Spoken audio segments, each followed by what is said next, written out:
Şerifen Örgü Dünyası'na hoş geldiniz. Bugün sizlere yeni bir bayan yelek modeli anlatım yapacağım. Modelimiz bu şekilde. İçinde fıstıklar olan burgu modeli. Aralarda çiftli su yolu kullandım. Dilerseniz arada sadece ters ilmek kullanabilirsiniz. Bu modeli arada ajurlu model kullanmadan sadece ters ilmek kullanarak erkek örgülerine de uygulayabilirsiniz. Burası örgümüzün arka yüzü. Şu şekilde bir modelimiz 5 ilmekten oluşuyor. Arada 2 ters ilmek kullandım.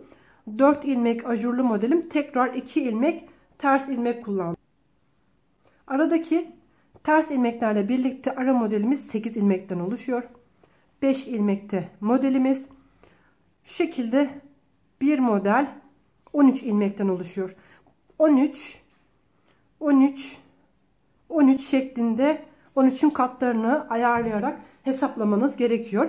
Ben başlangıç ve bitişte ajurlu model kullandım. 3 adet burgu modeli ve kenar lastiği ile birlikte 55 ilmekle yaptım. Bu parçayı 55 ilmekle başladım. Şimdi ben sizlere şu şekilde iki kenarında ajur modeli, ortada bir tane model olmak üzere bu şekilde bir anlatım yapmayı düşünüyorum. Modelin yapımında 3 numaralı şiş kullandım.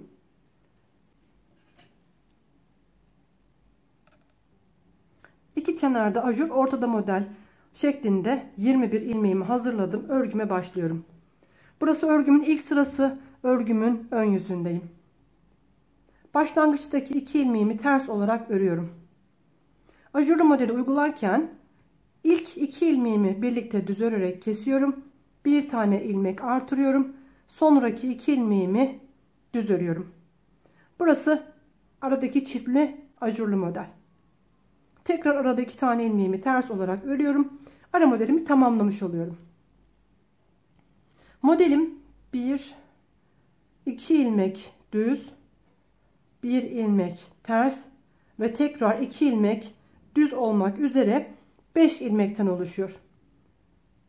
Arada 2 tane ilmeğimi ters örüyorum. 2 ilmeğimi birlikte düz örerek topladım.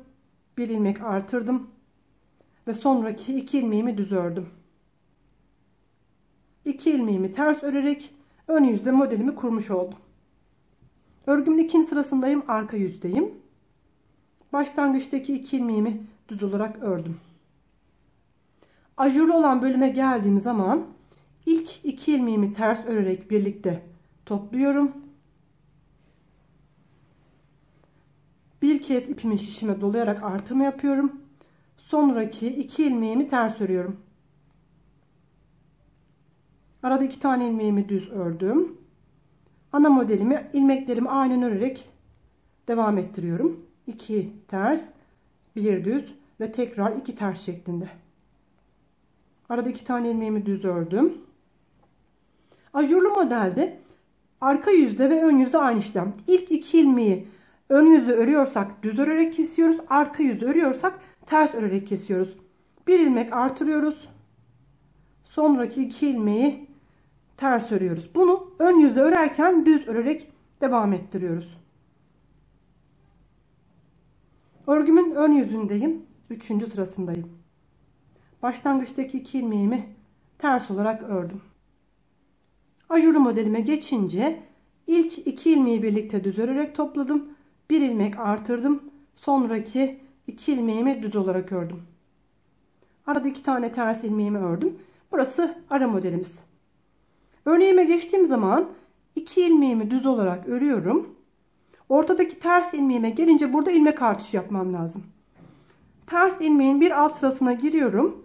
Arkaya doğru bir ilmek çektim. Yeni bir ilmek çıkartmış oldum. Ters ilmeğimi ördüm. Burada tek olan ilmek sayısını 2 taneye çıkartmış oldum. Bu işlemi ön yüzde yapıyoruz. Sonraki 2 ilmeğimi düz ördüm. Aradaki ilmek ters ördüm. 2 ilmeği birlikte düz örerek topladım. 1 ilmek artırıp 2 ilmek düz ördüm. Sonraki 2 ilmeği ters örerek sıramı tamamladım. Örgümün arka tarafındayım. 4. sırasındayım. Başlangıçtaki 2 ilmeğimi düz ördüm. Ajurlu modelime gelince 2 ilmeği birlikte ters örerek kestim. Arka yüzde artırma işlemini arka taraftan ön tarafa doğru gelecek şekilde yapıyoruz. Devamında 2 ilmeği ters ördüm. Bundan sonra ilmeklerimi ters, ilmeklerimi ters, düz ilmeklerimi düz şeklinde devam etmem gerekiyor. Sadece ajurlu bölümde 2 ilmeği birlikte ters örüyoruz. Bir ilmek artırıp sonraki 2 ilmeği ters örerek tamamlamamız gerekiyor. Tekrar örgümün ön yüzündeyim. Tekrar örgümün ön yüzündeyim. Başlangıçtaki 2 ilmeğimi ters olarak ördüm. Ajurlu modelimi 2 ilmek düz örerek topladım. Sonra bir ilmek artırdım. Devamındaki 2 ilmeği düz örerek ajurlu modelimi tamamladım. Arada 2 tane ilmeğimi ters olarak örüyorum. Ana modelim 5 ilmekle yapılıyordu. Bir önceki sırada 6 taneye çıktı. Bu sırada 7 taneye çıkması lazım. 2 ilmek düz ördüm. Tekrar ipimi ön tarafa alıyorum. Ters ilmeğin bir alt sırasına batarak bir tane ilmek çıkartıyorum. Sonraki 2 ilmeği ters örüyorum. Burada bir tane ile başladığımız ters ilmek sayısı bu sırada 3 taneye çıkmış oldu. Sonraki 2 ilmeği düz örüyorum. Aradaki 2 ilmeği ters ördükten sonra ajurlu modelimi uyguluyorum.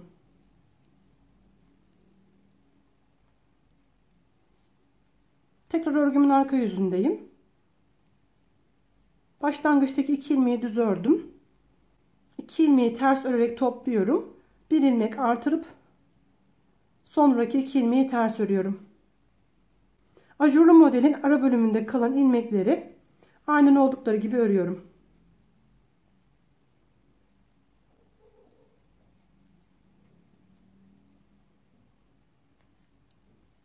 İkinci ajurlu modelimi uyguluyorum ve arka yüzde sıramı tamamlıyorum.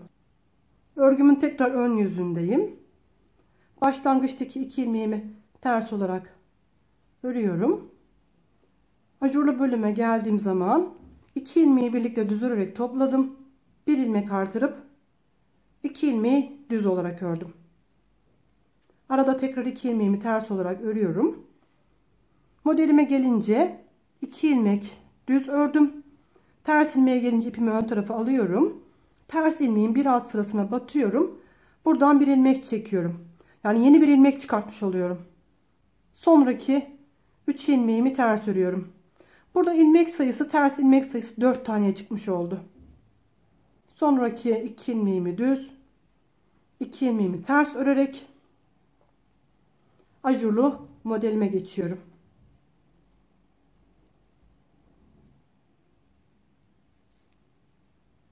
Tekrar örgümün arka yüzündeyim. Başlangıçtaki 2 ilmeğimi düz ördüm. Ajurlu modelime geçince 2 ilmeği birlikte ters örerek topladım. Bir tane ilmek artırdım. Sonraki 2 ilmeği ters örüyorum. Diğer iki ajurun arasındaki kalan ilmekleri aynen oldukları gibi örmeye devam ediyorum.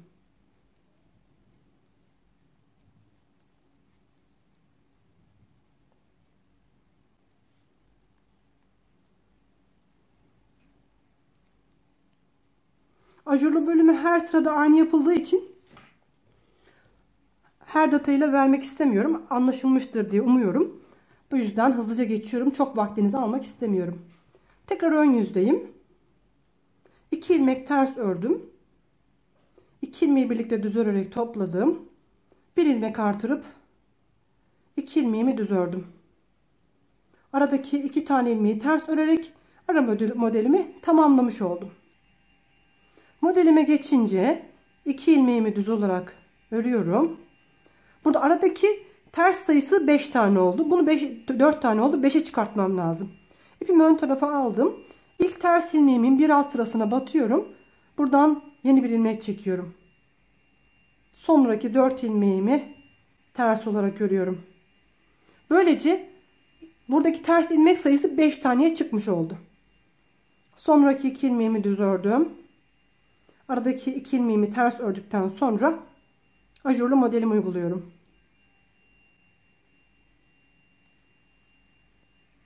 Tekrar örgümün arka yüzündeyim. 2 ilmek düz ördüm. 2 ilmeği ters örerek topladım. Burası ajurlu modelim. 1 ilmek artırıp 2 ilmeği birlikte ters ördüm. Diğer aradaki kalan ilmeklerimi aynen oldukları gibi örmeye devam ediyorum.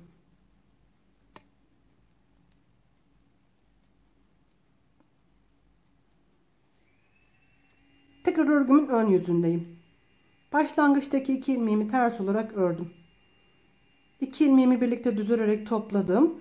1 ilmek artırıp 2 ilmeğimi düz olarak ördüm. Aradaki 2 ilmeğimi ters örerek ara bölümü bitirdim. Modelime gelince burada 5 ilmekle başladığım ilmek sayısı 9 taneye çıkmış oldu. 2, 4, 6, 8, 9. Aradaki ters ilmek sayısı 5 tane çıktığı zaman fıstık modelini uyguluyoruz. 2 ilmek düz ördüm. Şu anda arada 5 tane ters ilmeğim var. Bu 5 ilmeğin 2 tanesini ters olarak örüyorum.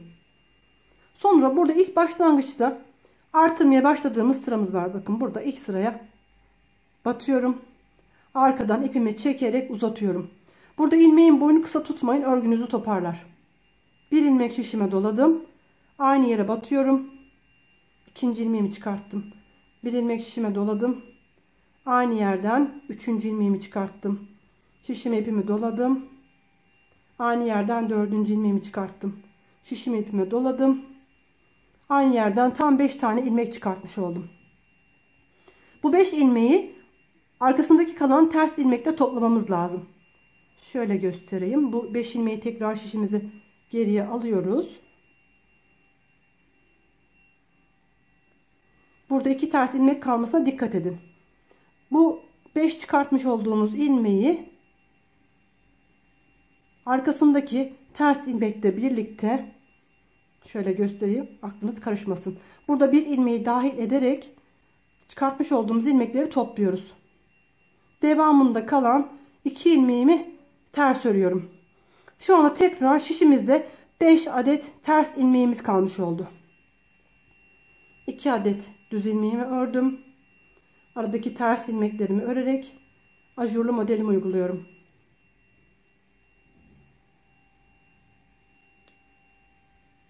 Örgümün arka yüzündeyim. Başlangıçtaki 2 ilmeğimi düz olarak ördüm. Ajurlu modelime geçince 2 ilmeği birlikte ters ördüm.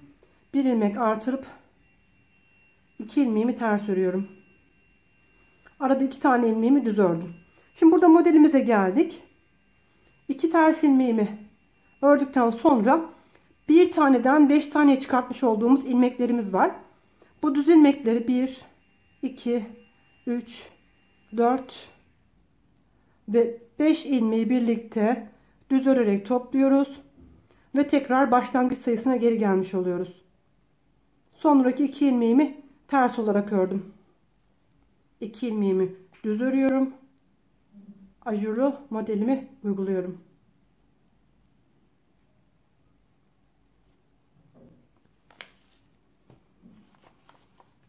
Burada ilmek sayısını tekrar eski haline getirdikten sonra burgu işlemi yapıyoruz.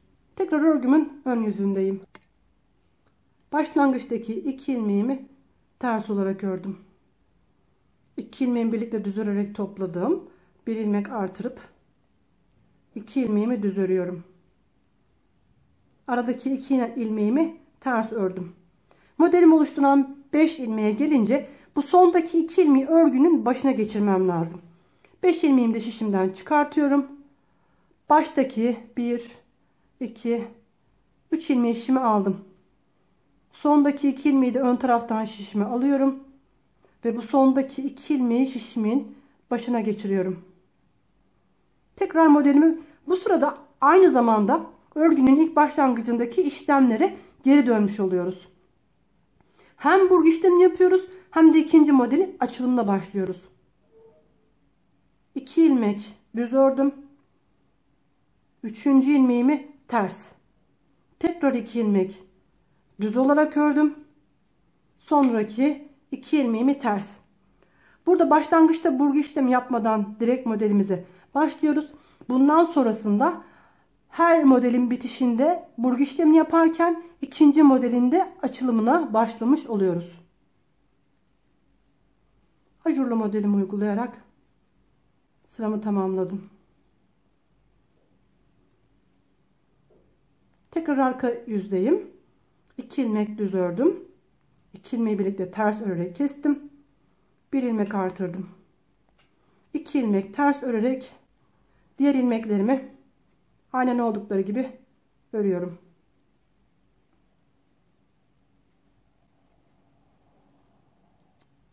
Tekrar ön yüze geçtiğimiz zaman burada hemen artırmaya başlıyoruz. Bu sırayı da birlikte görelim.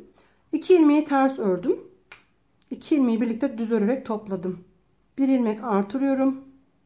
Sonraki 2 ilmeğimi düz örüyorum. Burası ajurlu modelim. Arada 2 ilmek ters olarak ördüm. Modelime geçtiğim zaman 2 ilmeğimi düz olarak örüyorum.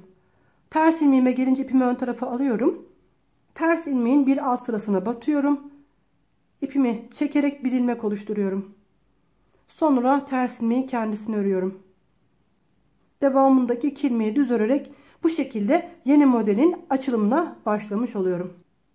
Gerçekten çok hoş. Böyle puf puf duran güzel bir model. Dediğim gibi aradaki ajurlu modeli istediğiniz şekilde değiştirebilirsiniz. Hiç kullanmayabilirsiniz. Sadece arada ters ilmek kullanarak bu modeli erkek örgülerine de uygulayabilirsiniz. Herkese kolay gelsin.